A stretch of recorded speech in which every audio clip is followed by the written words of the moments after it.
Mau tahu proses kerok rumah roller yang baik dan benar? Simak videonya sampai selesai. Pertama-tama ditandai dulu ya di rumah rollernya menggunakan sigmat seperti ini. Sekitar 1,5 mm ya untuk batas pengerokannya, geng. Sebelum dikerok, di porting dulu ya, supaya tidak terlalu lama nanti pas pengerokannya, geng. Dan jangan terlalu dalam ya untuk pemortingannya, besti. Dan ini dia hasil portingnya ya, geng. Tenang, ini belum beres.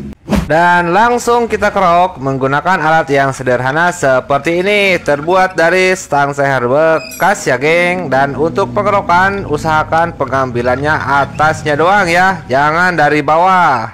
Nah, jadi seperti ini ya proses pengerokannya. Dan ini dia hasil pengerokannya ya, geng. Tenang, harus dirapihkan menggunakan amplas ya. Dan cara merapihkannya seperti ini, amplas digulungkan ke rollernya lalu digesruk-gesruk ya seperti ini, supaya nanti dia rata ya, geng. Jadi cukup makan waktu dan kesabaran untuk melakukan proses finishingnya ini. Dan untuk videonya dipotong-potong saja ya, dikarenakan kalau full itu terlalu panjang banget ya durasinya. Jadi yang penting-pentingnya aja ya untuk divideokannya, geng. Dan ini dia hasil kerokannya ya, gengs. Anjay, pokoknya orang sepele ya, guys, kalau menurut saya. Oke, lanjut, saya bubut dulu ya untuk kemiringan rumah roller ini. Dan ukuran derajatnya saya menggunakan 13,5 derajat ya, geng. Dan ini dia hasil bubutannya. Anjay, orang sepele pokoknya mah. Dan untuk kipas rollernya juga dibubut ya, derajat kemiringannya sama 13,5 derajat ya untuk kemiringannya. Dan ini hasilnya untuk kipas rollernya ya, geng. Lumayan cukup rapi, tenang-tenang baik pokoknya mah. Langsung saja kita rakit ke motornya langsung ya, besti. Dan untuk penutup rumah roller ini sudah ditumpulkan ya untuk ujungnya, dan supaya awet aja untuk rollernya. Untuk roller ini menggunakan 11 gram ya.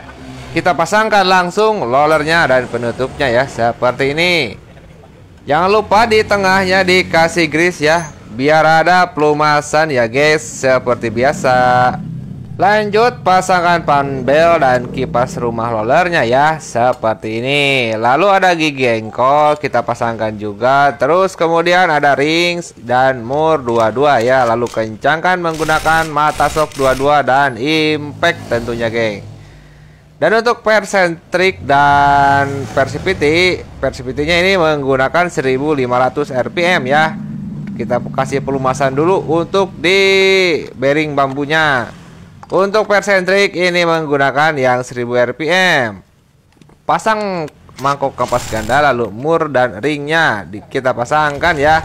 Terus tinggal dihidupkan untuk motornya supaya kencang ya untuk panbelnya. Lalu tinggal pasang blok CPT-nya dan bautnya dipasang satu persatu ya, geng. Dan untuk responnya ini ya lumayan cukup enak dipakai nyalip ya. Cuma upgrade CPT, gak terlalu jengat-jengat, geng, kalau cuma upgrade CPT. Oke, terima kasih sudah menonton, semoga bermanfaat.